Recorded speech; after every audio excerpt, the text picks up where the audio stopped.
ॐ ॐ अस्य श्रीरुद्राध्याय प्रश्नमहामन्त्रस्य अघोरऋषिः अनुष्टुप्छन्दः सङ्कर्षणमूर्तिस्वरूपो योऽसावादित्यः परमपुरुषस्य एष रुद्रो देवता।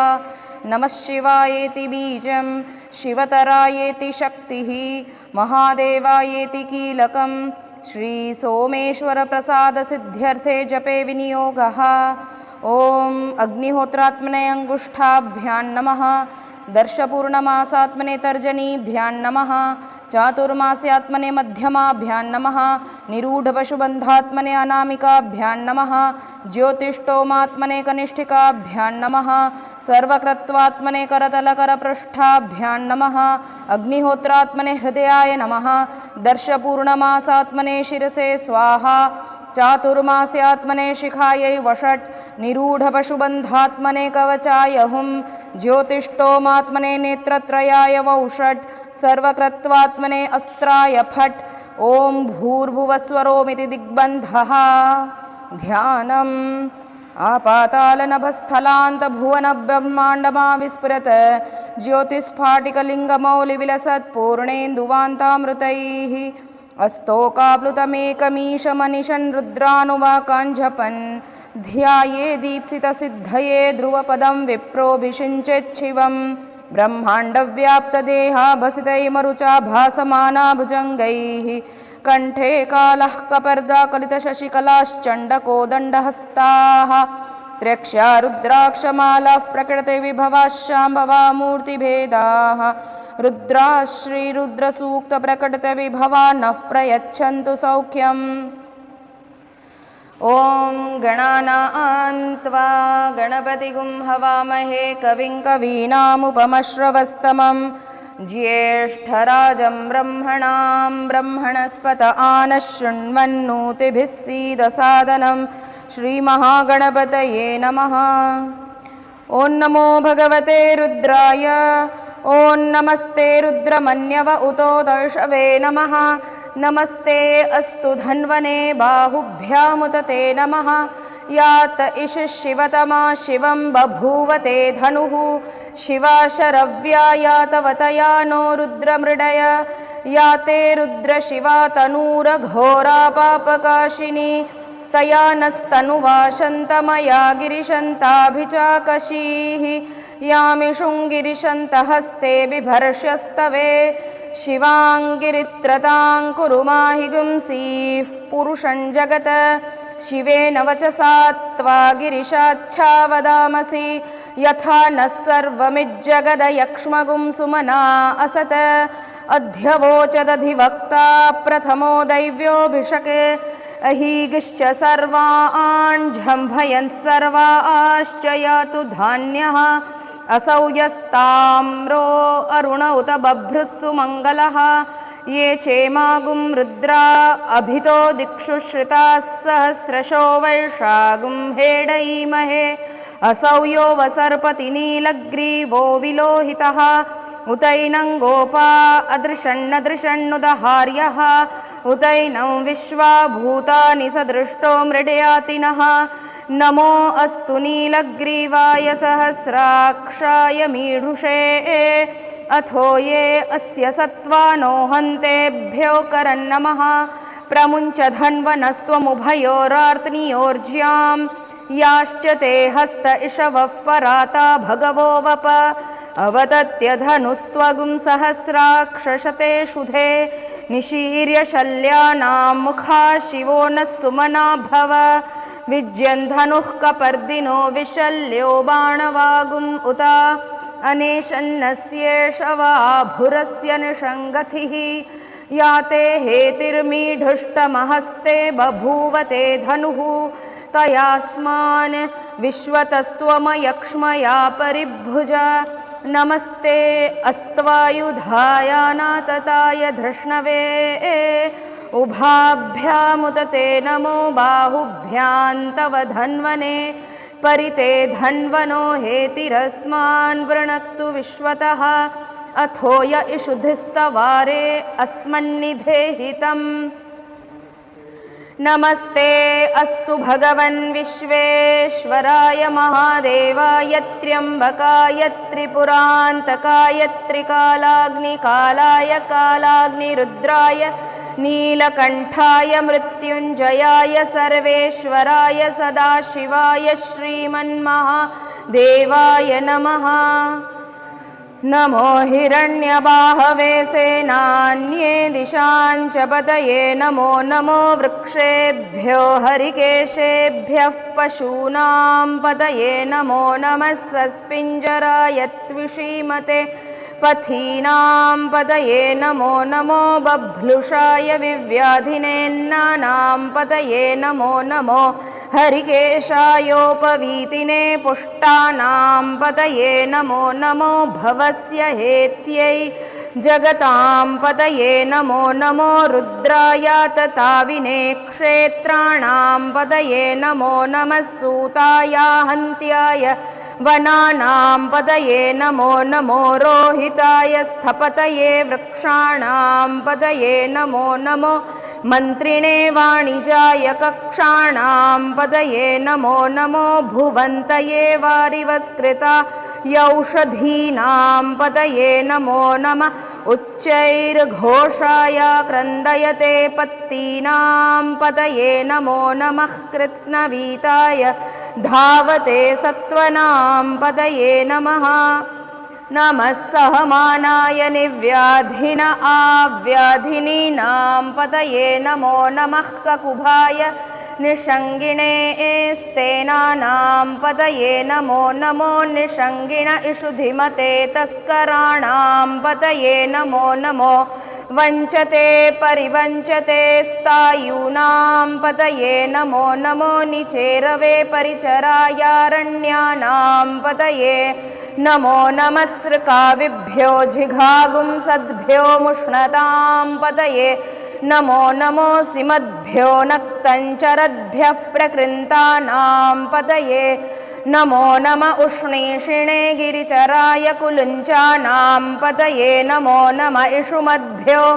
धन्वाविभ्यश्च वो नमो नम आतन्वानेभ्यः प्रतिदधानेभ्यश्च वो नमो नम आयच्छद्भ्यो विसृजद्भ्यश्च वो नमो नमोऽस्यद्भ्यो विद्यद्भ्यश्च वो नमो नम आसीनेभ्यश्च यानेभ्यश्च वो नमो नमः स्वपद्भ्यो जाग्रद्भ्यश्च वो नमो नमस्तिष्ठद्भ्यो धावद्भ्यश्च वो नमो नमः सभाभ्यः सभापतिभ्यश्च वो नमो नमो अश्वेभ्योऽश्वपतिभ्यश्च वो नमः। नम आव्याधिनीभ्यो विविध्यन्तीभ्यश्च वो नमो नम उगणाभ्यस्त्रिगुंहतीभ्यश्च वो नमो नमो ग्रत्सेभ्यो ग्रत्सपतिभ्यश्च वो नमो नमो व्रातेभ्यो व्रातपतिभ्यश्च वो नमो नमो गणेभ्यो गणपतिभ्यश्च वो नमो नमो विरूपेभ्यो विश्वरूपेभ्यश्च वो नमो नमो महद्भ्यः शुल्लकेभ्यश्च वो नमो नमो रथिभ्यो रथेभ्यश्च वो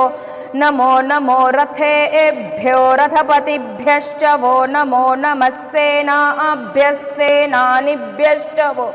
नमो नमः क्षत्रुभ्यः सङ्ग्रहीतृभ्यश्च वो नमो नमस्तक्षभ्यो रथकारेभ्यश्च वो नमो नमः कुलालेभ्यः कर्मारेभ्यश्च वो नमो नमः पुञ्जिष्टेभ्यो निषादेभ्यश्च वो नमो नमः इषुकृद्भ्यो धन्वकृद्भ्यश्च वो नमो नमो मृगयुभ्यश्वनिभ्यश्च वो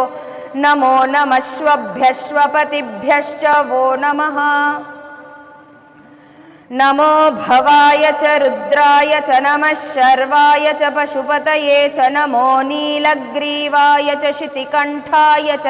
नमः कपर्दिने च व्युक्तकेशाय च नमः सहस्राक्षाय च शतधन्वने च नमो गिरिशाय च शिपिविष्टाय च नमो मीढुष्टमाय चेषुमते च नमो ह्रस्वाय च वामनाय च नमो बृहते च वर्षीयसे च नमो वृद्धाय च संवृध्वने च नमो अग्र्याय च प्रथमाय च नमः आशवे च जिराय च नमः शीघ्रियाय च शीभ्याय च नमः ऊर्म्याय च वस्वन्याय च नमः स्रोतस्याय च द्वीप्याय च नमो ज्येष्ठाय च कनिष्ठाय च नमः पूर्वजाय च परजाय च नमो मध्यमाय चापगल्भाय च नमो जघन्याय च बुध्न्याय च नमः सोभ्याय च प्रतिसर्याय च नमो याम्याय च क्षेम्याय च नमः उर्वर्याय च खल्याय च नमः श्लोक्याय चावसान्याय च नमो वन्याय च कक्ष्याय च नमः श्रवाय च प्रतिश्रवाय च नमः आशुषेणाय चाशुरथाय च नमः शूराय चावभिन्दते च नमो वर्मिणे च वरूथिने च नमो बिल्मिने च कवचिने च नमः श्रुताय च श्रुतसेनाय च नमो दुन्दुभ्याय च हनन्याय च नमो धृष्णवे च प्रमृषाय च नमो दूताय च प्रहिताय च नमो निषङ्गिणे चेषुधिमते च नमस्तीक्ष्णेशवे च युधिने च नमः स्वायुधाय च सुधन्वने च नमः श्रुत्याय च पथ्याय च नमः काट्याय च नीप्याय च नमः सूद्याय च सरस्याय च नमो नाद्याय च वैशन्ताय च नमः कूप्याय च वट्याय च नमो वर्ष्याय च च नमो मेघ्याय च विद्युत्याय च नमः ईध्र्याय च तप्याय च नमो वात्याय च रेश्म्याय च नमो वास्तव्याय च वास्तुपाय च नमः सोमाय च रुद्राय च नमस्ताम्राय चारुणाय च नमः शङ्गाय च पशुपतये च नमः उग्राय च भीमाय च नमो अग्रे वधाय च दूरे वधाय च नमो हन्त्रे च हनीयसे च नमो वृक्षेभ्यो हरिकेशेभ्यो नमस्ताराय नमः शम्भवे च मयो भवे च नमः शङ्कराय च मयस्कराय च नमः शिवाय च शिवतराय च नमस्तीर्थ्याय च कूल्याय च नमः पार्याय च वार्याय च नमः प्रतरणाय चोत्तरणाय च नमः आतार्याय च लाद्याय च नमः षष्प्याय च फेन्याय च नमः सिकत्याय च प्रवाह्याय च नमः इरण्याय च प्रपथ्याय च नमः किगुंशिलाय च क्षयणाय च नमः कपर्दिने च पुलस्तये च नमो गोष्ठ्याय च गृह्याय च नमस्तल्प्याय च गेह्याय च नमः काट्याय च गह्वरेष्ठाय च नमो हृदयाय च निवेष्प्याय च नमः पागुंसव्याय च रजस्याय च नमः शुष्क्याय च हरित्याय च नमो लोप्याय चोलप्याय च नमः ऊर्व्याय च सूर्म्याय च नमः पर्ण्याय च पर्णशद्याय च नमो अपगुरमाणाय चाभिघ्नते च नमः आखिदते च प्रखिदते च नमो वह्किरिकेभ्यो देवानागुं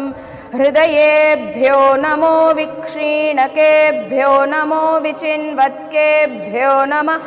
आनिर्हतेभ्यो नमः आमीवत्केभ्यः द्रापे अन्धसस्पते दरिद्रन्नीललोहिता येषां पुरुषाणामेषां पशूनां माभेर्मा रोमो येषां किञ्चनाममत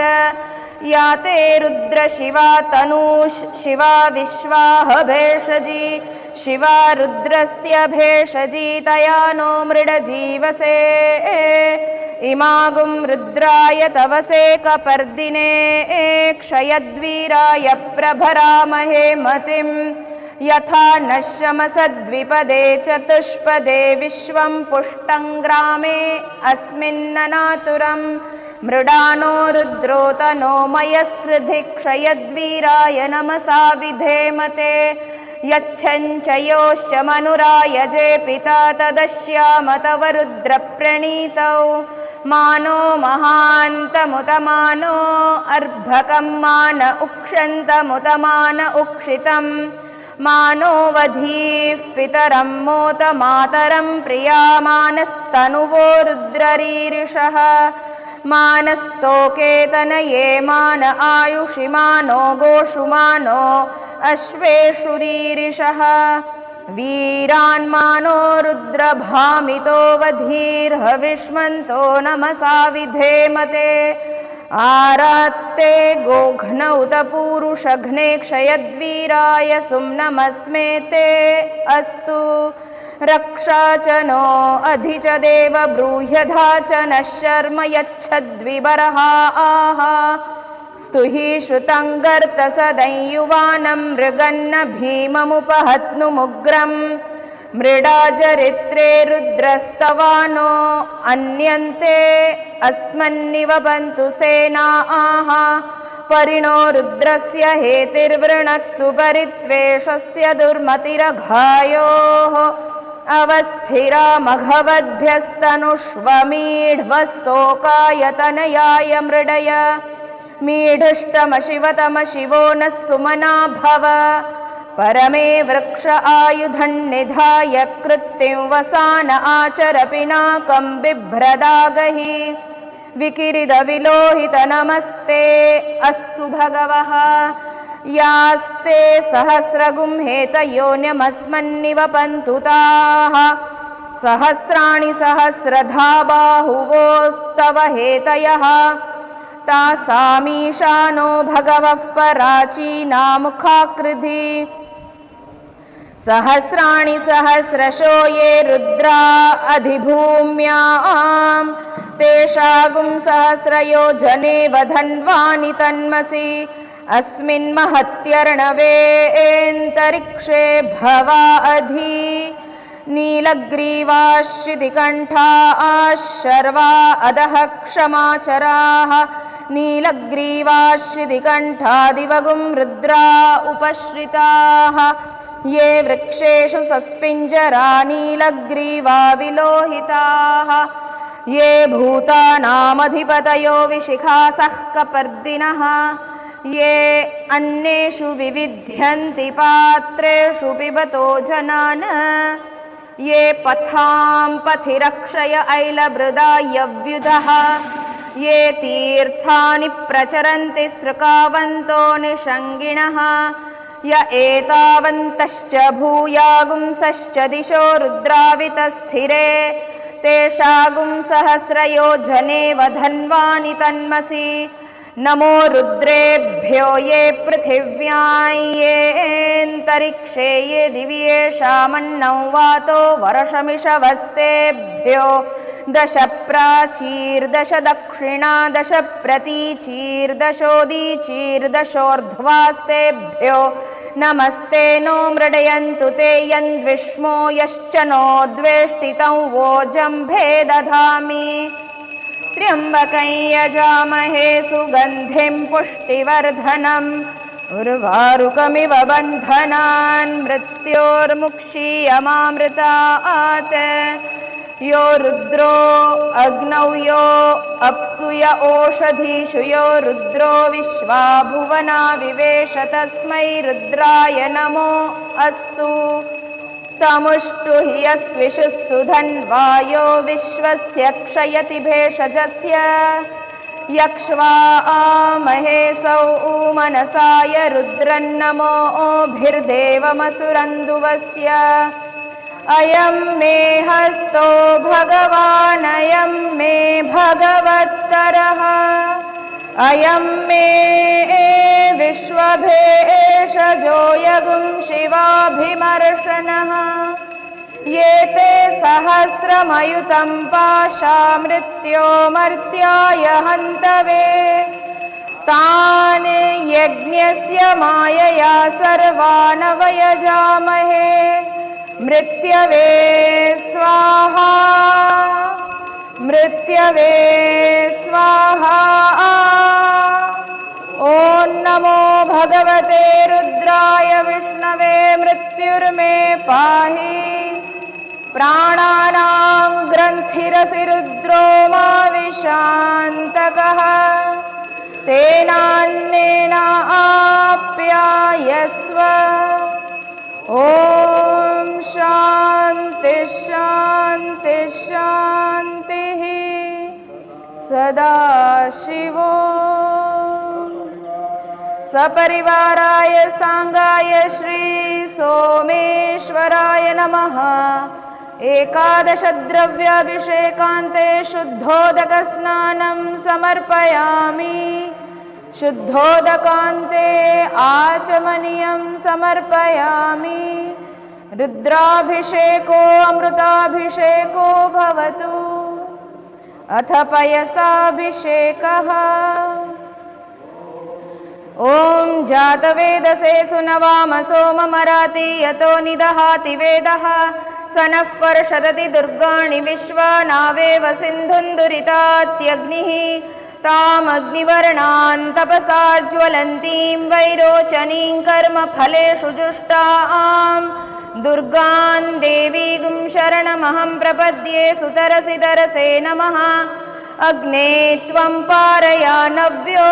अस्मान् स्वस्तिभिरति दुर्गाणि विश्वा पूश्च पृथ्वी बहुलान उर्वी भवातोकायतनया यशंयोः विश्वानिनो दुर्गः जातवेदः सिन्धुन्ननावादुरितातिपर्षि अग्ने अत्रिवन्मनसा गृणानो अस्माकं बोध्यविता तनूनाम् पृतनाजितगुं सहमानमुग्रमग्निगुं हुवेम परमात् सधस्थात् स नः पर्षदति दुर्गाणि विश्वा क्षामद्देवो अतिदुरितात्यग्निः प्रत्नोषि कमीड्यो अध्वरेषु सनाच्च होतानव्यश्च सत्सि स्वाञ्च आग्ने तनुवं पिप्रयस्वास्मभ्यं च सौभगमायजस्व गोभिर्जुष्टमयुजो निषिक्तन्तवेन्द्रविष्णोरनुसञ्चरेम नाकस्य पृष्ठमभिसंवसानो वैष्णवील्लोकह्यमादयन्ताम् ॐ कात्यायनाय विद्महे कन्याकुमारी धीमहि तन्नो दुर्गिः प्रचोदयात्। ॐ शान्ति शान्ति शान्तिः। ॐ हिरण्यवर्णां हरिणीं सुवर्णरजतस्रजां चन्द्रां हिरण्मयीं लक्ष्मीं जातवेदो महावः तां महावः जातवेदो लक्ष्मीमनपगामिनीं यस्यां हिरण्यं विन्देयङ्गामश्वं पुरुषानहम् अश्वपूर्वां रथमध्यां हस्तिनादप्रबोधिनीं श्रियं देवीमुपह्वये श्रीर्मार्देवीर्जुषतां कांसोऽस्मितां हिरण्यप्राकारामार्द्रां ज्वलन्तीं तृप्तां तर्पयन्तीं पद्मे स्थितां पद्मवर्णान्तामिहोपह्वये श्रियं चन्द्रां प्रभासां यशसा ज्वलन्तीं श्रियं लोके देवजुष्टामुदारां तां पद्मिनीमीं शरणमहं प्रपद्ये लक्ष्मीर्मे नश्यतां त्वां वृणे आदित्यवर्णे तपसोऽधिजातो वनस्पतिस्तव वृक्षोऽथ बिल्वः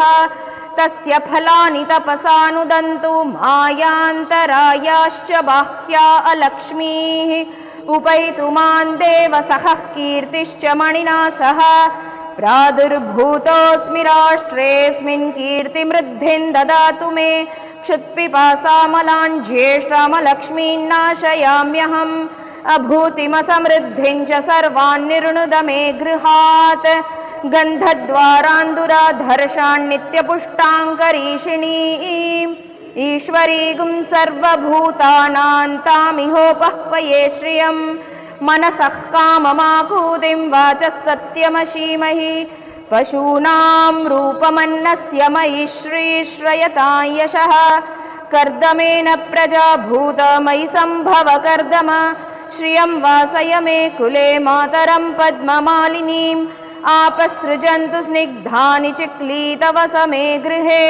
निच देवीं मातरं श्रियं वासय मे कुले आर्द्रां पुष्करिणीं पुष्टिं पिङ्गलां पद्ममालिनीं चन्द्रां हिरण्मयीं लक्ष्मीं जातवेदो महावः आर्द्रां यः करिणीं यष्टिं सुवर्णां हेममालिनीं सूर्यां हिरण्मयीं लक्ष्मीं जातवेदो महावः तां महावः जातवेदो लक्ष्मीमनपगामिनीं यस्यां हिरण्यं प्रभूतं गावो दास्योश्वान् विन्देयं पुरुषानहं यशुचिः प्रयतो भूत्वा जुहुयादाज्यमन्वहं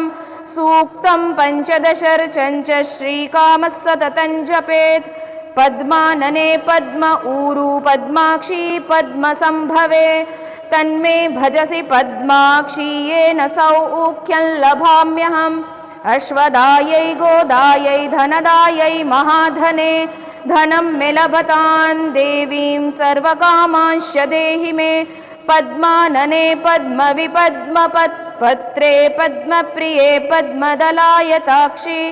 विश्वप्रिये विश्वमनोनुकुले त्वत्पादपद्मं मयि सन्निधत्स्व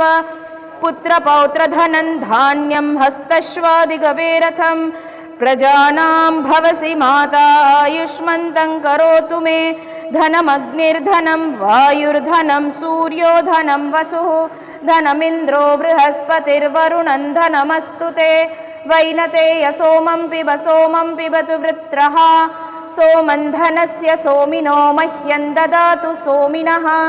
न क्रोधो न च मात्सर्यन्न लोभो न शुभामतिः भवन्ति कृतपुण्यानां भक्तानां श्रीसूक्तं जपेत् सरसिजनिलये सरोजहस्ते धवलतरां शुकगन्धमाल्यशोभे भगवति हरिवल्लभे मनोज्ञे त्रिभुवनभूतिकरि प्रसीद मह्यं विष्णुपत्नीं क्षमां देवीं माधवीं माधवप्रियां लक्ष्मीं प्रियसखीं देवीं नमाम्यच्युतवल्लभां महालक्ष्मी च विद्महे विष्णुपत्नी च धीमहि तन्नो लक्ष्मीः प्रचोदयात् श्रीवर्चस्वमायुष्यमारोग्यमाविधाच्छोभमानं महीयते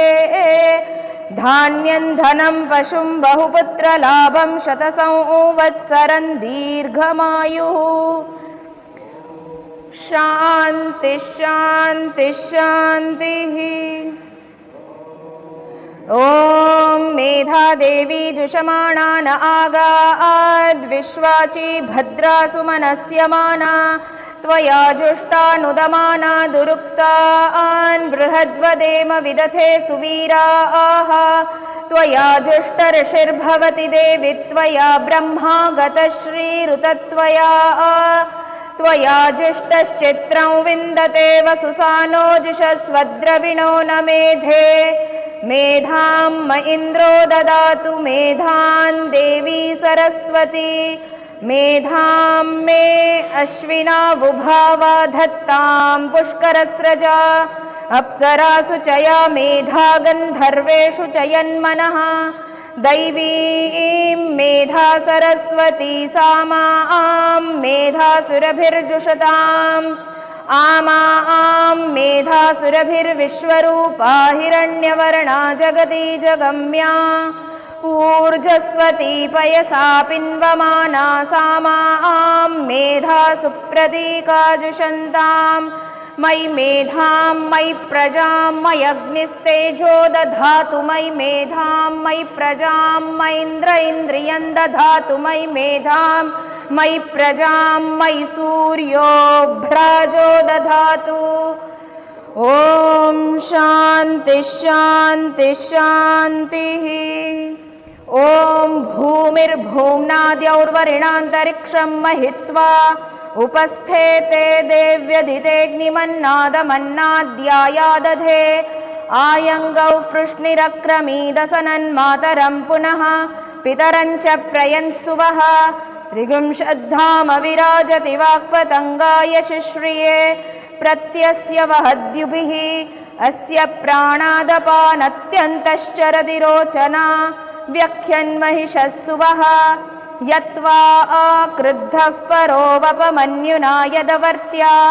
सुकल्पमग्ने तत्तव पुनस्त्वोद्दीपयामसि यत्ते मन्युपरोक्तस्य पृथिवीमनुदध्वसे आदित्या विश्वे तद्देवा वसवश्च समाभरन् मनो ज्योतिर्जुषतामाज्यं विच्छिन्नै यज्ञगुंसमिमं दधातु बृहस्पतिस्तनुतामिमन्नो विश्वे देवा इह मादयन्ताम् मेदिनी देवी वसुन्धरा स्याद्वसुधा देवी वासवी ब्रह्मवर्चसः पितॄणागश्रोत्रं चक्षुर्मनः देवी हिरण्यगर्भिणी देवी प्रसूवरी सदने सत्यायने सीद समुद्रवती सावित्री हनो देवी मह्यङ्गी महीधरणी महो व्यथिष्ठा शृङ्गे शृङ्गे यज्ञे यज्ञे विभीषिणी इन्द्रपत्नी व्यापिनी सुरसरिदिहा वायुमती जलशयनी श्रियन्धाराजा सत्यन्धोपरिमेदिनी श्वोपरिधत्तं परिगाय विष्णुपत्नीं महीं देवीं माधवीं माधवप्रियां लक्ष्मीं प्रियसखीं देवीं नमाम्यच्युतवल्लभां धनुर्धरायै विद्महे सर्वसिद्ध्यै च धीमहि तन्नो धरा प्रचोदयात् इक्षुशालीयवसस्य फलाढ्यान् पारिजातदरुशोभितमुले स्वर्णरत्नमणिमण्डपमध्ये चिन्तयेत सकललोकधरित्रीं श्यामां विचित्रान्नवरत्नभूषितां चतुर्भुजां तुङ्गपयोधरान्विताम् इन्दीवराक्षीं नवशालिमञ्जिरीं शुकन्दधानां वसुधां भजामहे सक्तुमिव तित उना पुनन्तो यत्र धीरा मनसा वाचमक्रत अत्रा सखायः सख्यानि जानते भद्रैषान् लक्ष्मीर्निहताधिवाची ॐ शान्तिः शान्तिः शान्तिः ॐ सहस्रशीरुषा पुरुषः सहस्राक्षः सहस्रपात् स भूमिं विश्वतो वृत्वा अत्यतिष्ठद्दशाङ्गुलं पुरुष एवेदगं सर्वं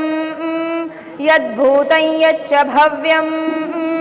उदामृतत्वस्येशानः यदन्नेनातिरोहति एतावानस्य महिमा अतोऽध्यायगश्च पूरुषः पादोऽस्य विश्वा भूतानि त्रिपादस्यामृतं दिवि त्रिपादूर्ध्व उदैत् पुरुषः पादोऽस्येहा भवात् पुनः ततो विश्वं व्यक्रामत शासनानशने अभि तस्माद्विराडजायत विराजो अधिपूरुषः स जातो अत्यरिच्यत पश्चाद्भूमिमथो पुरः यत्पुरुषेण हविषा देवा यज्ञमतन्वत वसन्तो अस्यासीदाज्यं ग्रीष्म इद्मः शरद्धविः सप्तास्यासन् परिधयः त्रिसप्तसमिधः कृताः देवा यद्यज्ञन्तन्वानाः अबध्नन् पुरुषं पशुं तं यज्ञं बर्हिषि प्रोक्ष्यन् पुरुषं जातमग्रतः तेन देवा अयजन्त साध्यार्षयश्च ये तस्माद्यज्ञात् सर्वहुतः सम्भृतं पृषदाज्यं पशुगस्तागश्चक्रे वायव्यान् आरण्यान् ग्राम्याश्च ये तस्माद्यज्ञात् सर्वहुतः ऋचः सामानि जग्निरे छन्दागुंसि जग्निरे तस्मात् यजुस्तस्मादजायत तस्मादश्वा जायन्त ये केचोभयादतः गावो हजग्निरे तस्माज्जाता अजावयः यत्पुरुषं व्यदधुः कतिधा व्यकल्पयन् मुखं किमस्य कौ बाहु गावूरूपादावुच्येते ब्राह्मणोऽस्य मुखमासीत् बाहुराजन्यः कृतः ऊरू तदस्य यद्वैश्यः पद्भ्यागुं शूद्रो अजायत चन्द्रमा मनसो जातः चक्षोः सूर्यो अजायत मुखादिन्द्रश्चाग्निश्च प्राणाद्वायुरजायत नाभ्या आसीदन्तरिक्षं शीर्ष्णो द्यौः समवर्तत पद्भ्यां भूमिर्दिशश्रोत्रात् तथा लोकागुम् अकल्पयन् वेदाहमेतं पुरुषं महान्तम् आदित्यवर्णं तमसस्तु पारे सर्वाणि रूपाणि विचित्य धीरः नामानि कृत्वाभिवदन् यदास्ते धाता पुरस्ताद्यमुदा जहार शक्रः प्रविद्वान् प्रदिशश्चतस्रः तमेवं विद्वानमृत इह भवति नान्यः पन्था अयनाय विद्यते यज्ञेन यज्ञमयजन्त देवाः तानि धर्माणि प्रथमान्यासन् ते हनाकं महिमानः सचन्ते यत्र पूर्वे साध्याः सन्ति देवाः ॐ नमो नारायणाय ॐ शान्ति शान्ति शान्तिः देवी सुरेश्वरी भगवती गंगे त्रिभुवनतारिणि तरलतरंगे शङ्करमौलि विहारिणि विमले मम मतिरास्तान् तव पदकमले भागीरथि सुखदायिनि मातस्तव जलमहिमा निगमे ख्यात नाहं जाने तव महिमानं पाहि कृपामयि मामज्ञानं हरिपदपाद्यतरङ्गिणि गङ्गे हिमविधुमुक्ता धवलतरङ्गे दूरीकुरु मम दुष्कृतिभारं कुरु कृपया भवसागरपारं तव जलममलं येन निपीतं परमपदं खलु तेन गृहीतं मातर्गङ्गे त्वय्यो भक्तः किल तं द्रष्टुन्नयमशक्तः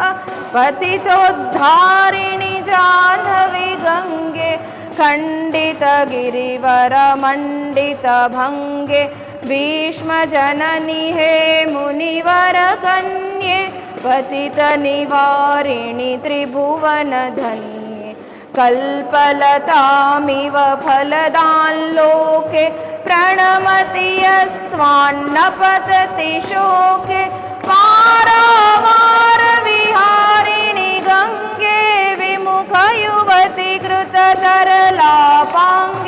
तव चेन्मातस्रोतस्नातः पुनरपि जठरे सोऽपि न जातः नरकनिवारिणि जाह्नवी गङ्गे कलुषविनाशिनि महिमोत्तुङ्गे पुनरसदङ्गे पुण्यतरङ्गे जय जय जाह्नवी करुणापाङ्गे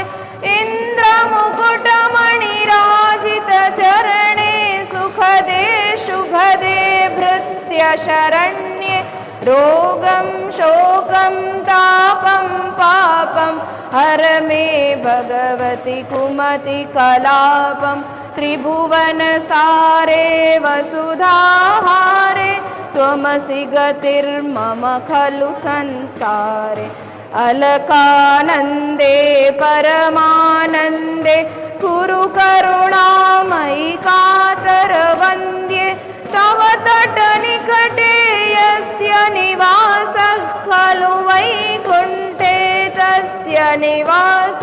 वरमिह नीरे कमठो मीनः किं वा तीरे शरटः क्षीणः अथवा श्वपचो मलिनो दीनस्तव नहि दूरे नृपतिकुलीनः भो भुवनेश्वरि पुण्ये धन्ये देवी द्रवमयि मुनिवरकन्ये गङ्गास्तवमिमममलं नित्यं पठति नरो यः स जयति सत्यं येषां हृदये गङ्गा भक्तिस्तेषां भवति सदा सुखमुक्तिः मधुराकान्ता पञ्झटिकाभिः परमानन्दकलितललिताभिः गङ्गास्तोत्रमिदं भवसारं वाञ्छितफलदं विमलं सारं शङ्करसेवकशङ्कररचितं पठति सुखिस्तव इति च समाप्तः पठति सुखिस्तव इति च समाप्तः जय जय गङ्गे जय हर गङ्गे जय जय गङ्गे जय हर गङ्गे जय जय गङ्गे जय हर गङ्गे जय जय गङ्गे जय हर गङ्गे जय जय गङ्गे जय हर गङ्गे जय जय गङ्गे जय हर गङ्गे जय जय गङ्गे जय हर गङ्गे जय जय गङ्गे जय हर गङ्गे जय जय गङ्गे जय हर गङ्गे जय जय गङ्गे जय हर गङ्गे गङ्गे जय हर गङ्गे जय जय गङ्गे जय हर गङ्गे जय जय गङ्गे जय हर गङ्गे जय जय गङ्गे जय हर गङ्गे जय जय गङ्गे जय हर गङ्गे जय जय गङ्गे जय हर गङ्गे जय जय गङ्गे जय हर गङ्गे जय जय गङ्गे जय हर जय जय गङ्गे जय हर गङ्गे जय जय गङ्गे जय हर गङ्गे जय जय गङ्गे जय हर गङ्गे जय जय गङ्गे जय हर गङ्गे जय जय गङ्गे जय हर गङ्गे जय जय गङ्गे जय हर गङ्गे जय जय गङ्गे जय हर गङ्गे जय जय गङ्गे जय हर गङ्गे गंगा मैया की जय सद्गुरुनाथ स्वामी महाराज की जय सब संतों की जय ओम प्रातरग्निं प्रातरिंद्रगुं हवामहे प्रातर्मित्रा वरुणा प्रातरश्विना प्रातर्भगं पूषणं ब्रह्मणस्पतिं प्रातः सोममुत रुद्रगुं हुवेम प्रातर्जितं भगमुग्रगुं हुवेम वयं पुत्रमदितेर्यो विधर्ता आध्रश्चिद्यं मन्यमानस्तुरश्चिद्राजा चिद्यं भगं भक्षीत्याह भगप्रणेतर्भग सत्यराधो भगेमान्धियमुदवददन्नः